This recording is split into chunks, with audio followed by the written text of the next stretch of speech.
Hi, everyone.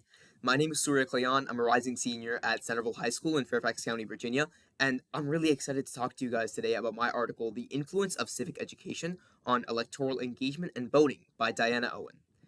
So, for the agenda, I'll start off with the executive summary and a bit of info about the author. Then, I'll explain why the policy problem and why it matters for young voters. After that, we'll look at how this issue connects to high school civic engagements. Next, I'll highlight the individual behaviors and structural barriers the study addresses. Then, I'll walk through the paper's main findings and what the author concludes. And after that, I'll share the proposed next steps from the research and whether I agree with them. Finally, I'll offer a couple critiques of the studies and wrap up with a couple key takeaways. So, starting out with our executive summary. The paper examines how civic education, particularly interactive, discussion based instruction, and extracurricular activities like speech, debate, Model UN, mock trial, moot court, etc., influence young people's sense of civic duty and their likelihood of voting. Now, Owen found that students who experience engaging civic learning environments are significantly more likely to report feeling responsible to vote, staying informed on the current political environment, and participating in their communities. However, access to high quality civic education varies widely, creating disparities in democratic participation based on socioeconomic status. Although the study is not experimental, it uses national survey data to show strong, statistically significant correlations between civic engagement and future engagement. Owen basically argues for increased investment in active civic learning and extracurricular opportunities as a way to strengthen democracy from the classroom up. So, for a quick tidbit on the author Diana Owen, she's a political science professor at Georgetown's Graduate School of Arts and Sciences, who specializes in civic education, political socialization, and voting behavior.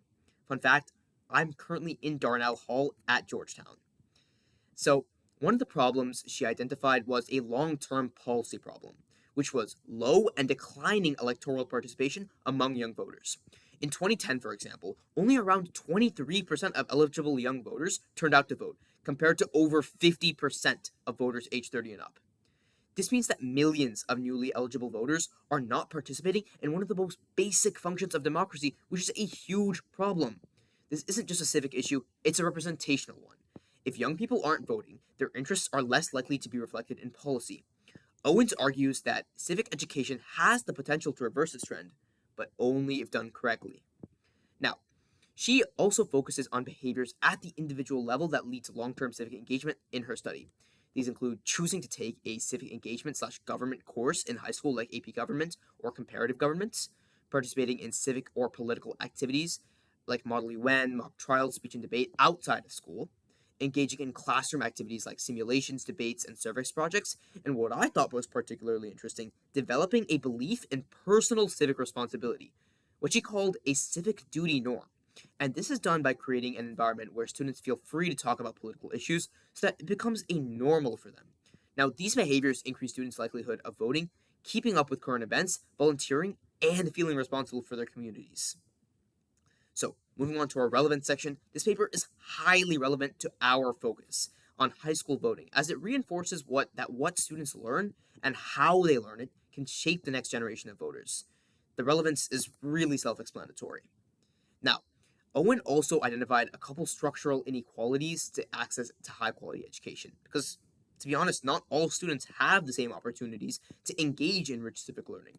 Now, some key barriers include being in a low income district, as schools in lower income districts often lack funding for robust civics programs and extracurricular activities.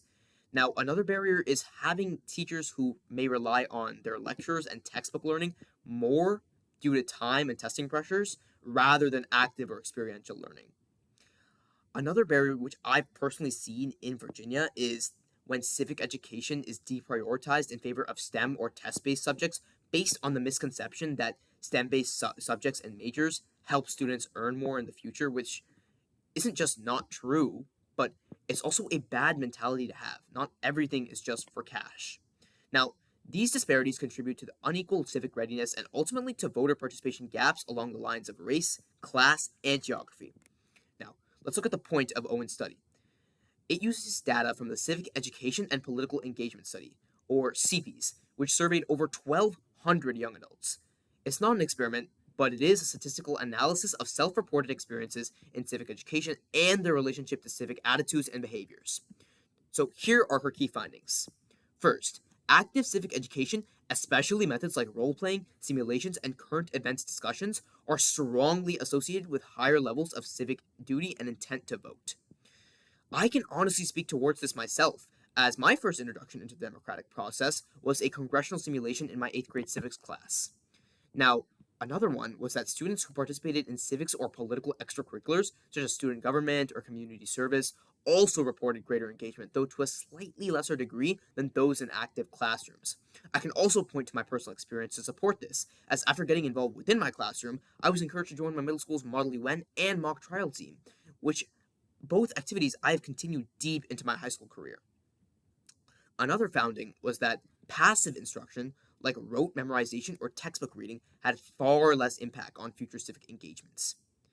And a very interesting finding was that Owen found no strong relationship between civic education and a sense of duty to serve in the military, which was one of her original hypotheses for the experiments, or for the observational study, I should say.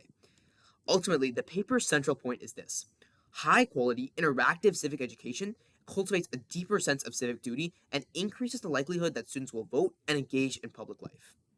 So, Owens did line up some next steps in her study based on her recommendations and her findings. So, the first thing she wanted to do was incorporate more active learning civic instruction into high school classrooms, like mock trials, congressional simulations, and structured debates. She also wanted to support programs like We the People, which kind of help civic teachers and provide them a funnel for civic materials and help them teach better. She wanted to expand extracurricular civic opportunities like the student led clubs I mentioned earlier, as well as other volunteer programs and service learning tied to government content. And as a baseline, she wanted to use the CP's data as a kind of format for future longitudinal research on civic habits.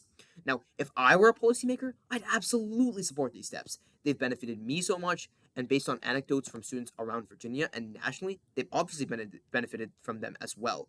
And these programs are also supported by the data. They're low cost, scalable, and they directly address the early formation of civic identity. Now, even though I agree with Owen's conclusions, there are a few important critiques. The first thing is that the study is correlational. Now, if you've ever had an AP statistics teacher rail into you that correlation is not causation, that's exactly what this is. We can't say for sure that civic engagement causes higher engagement, only that they're strongly associated. So, students who are already civically inclined may just choose to participate in more debates and like extracurricular activities. Self-reporting bias could also skew results. Students may just overstate their civic engagement or interest in voting. Now, Owen also just doesn't fully explore the role of families or community contexts within shaping civic behavior. Factors like parental political involvement or peer norms might also affect results. Still, the paper provides very strong evidence that civic education matters, and it sets the stage for more rigorous studies like randomized trials or long term tracking of students. So I think the study overall is incredibly significant to future research on how civic engagement affects our youth. Thank you so much for listening to my presentation today, and I hope you all have a great day. Thank you.